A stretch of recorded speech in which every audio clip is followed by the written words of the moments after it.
Ну что, мои маленькие любители двухканального режима, здравствуйте! Сегодня мы будем собирать мою любимую рабочую лошадку.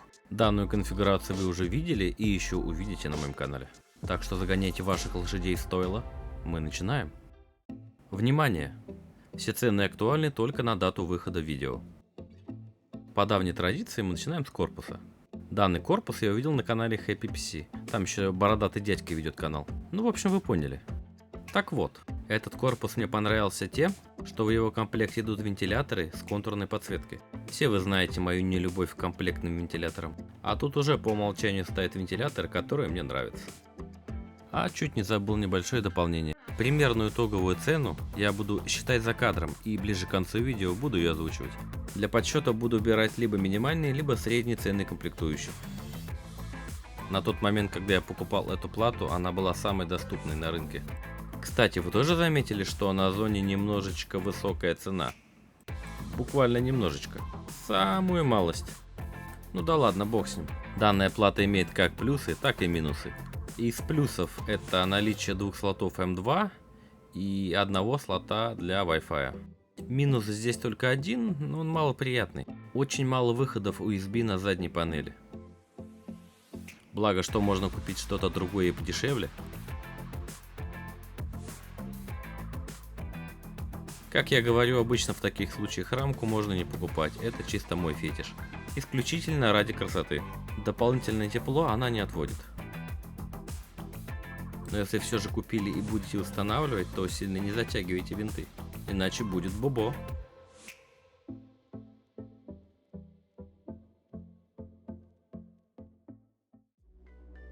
Накопители все такие же дорогие, тут вообще ничего не поменялось.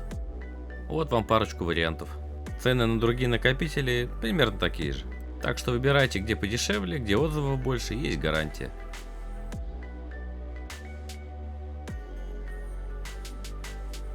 Я решил купить эту башню, потому что ее очертания и контуры немного напоминают комплектные вентиляторы, которые установлены в нашем корпусе.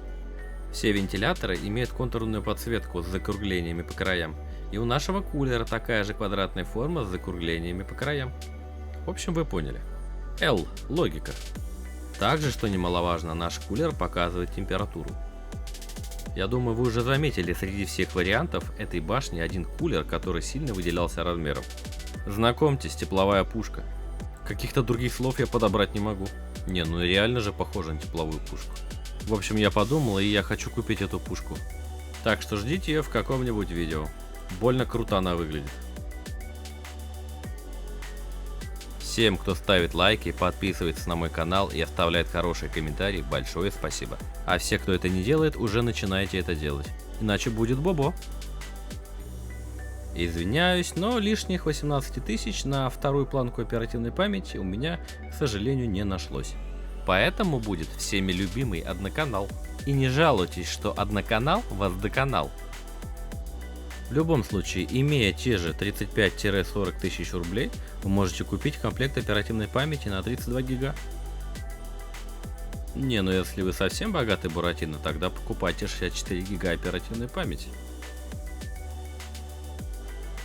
Этот блок питания я покупал вот для этой сборки, но он, к сожалению, в нее не влез. Поэтому я сохранил его до лучших времен, и эти лучшие времена настали для этого ПК. В этом блоке 850 Вт, и он более чем избыточен для нашего ПК. Поэтому покупайте что-нибудь подешевле, ватт так на 600-650.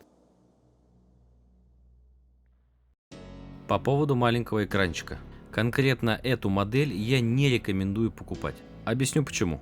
Первое, это качество сборки, оно такое себе. Второе, у этой модели очень мало настроек. Третье, эта модель вообще не видит видеокарту и не будет показывать ее данные. Благо, что есть еще одна версия, и там все работает, там все отлично. Как их отличать? Да легко. У этой модели задняя крышка пластиковая. Да и вообще она выглядит так, как будто ее делали в подвале. У нормальной версии задняя крышка будет металлической. Также экранчики можно отличить по упаковке: слева плохой, справа хороший.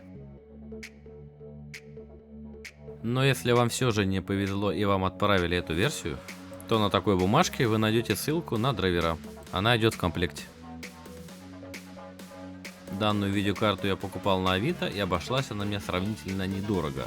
но гарантия там буквально полгода. Так что я крайне рекомендую покупать там, где гарантия 3 года. Эта версия на 8 гигов, конечно, можно было бы купить и на 16, но там, я думаю, проще денег докинуть и купить уже 50-70. 16 гигов это, конечно, хорошо, но 50-70 все равно будет мощнее. Но, правда, и дороже. Чуть не забыл, добавьте еще RGB контроллер. Иначе что будет? Ну вы поняли.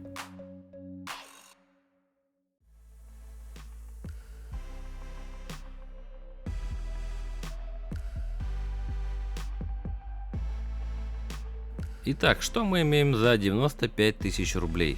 Ryzen 5 7500F, 5060 Ti, M2 накопитель на 500 гигабайт и, конечно же, 16 гигабайт оперативной памяти в одноканальном режиме. Боже мой, как же вас коробит с этого одноканального режима. Ну да ладно, докиньте еще 17-шечку и будет примерно такая стоимость. Тогда вы получите православный двухканальный режим.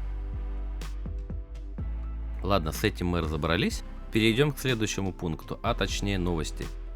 Я купил себе 3D принтер.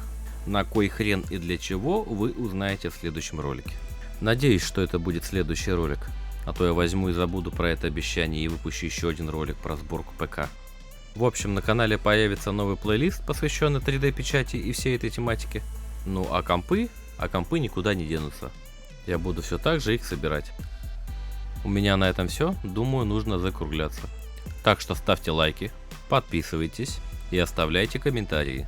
А если вы этого не сделаете, то будет бобо. Как всегда, Володя с вами не прощается. Скоро увидимся.